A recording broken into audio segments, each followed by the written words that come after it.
Ал қайырлы күн құрметті достар, сіздердің жаңа жылдық корпоративтеріңізге орай Балназым продюсерлік тойымдастыру орталығы Балназым сұлуларынан тұратын 6 қыз және 4 ер баладан тұратын құрам ашуда.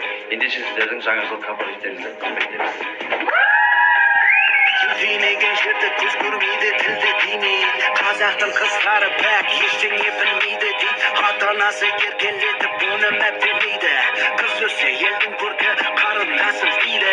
Қазақ қызы бұл күнде көңілі қалып аң-таң. Шекерменен бал берсең бас тартады қантан. Өтірік уәде сөз жалған тайдыртатын антан. Аққу шордан ханшаян қалай толар жан-тән. Еркен нәзік сылқым тәрбие берді оған әжей айналайын. Тыңдаушы қыз да ауылда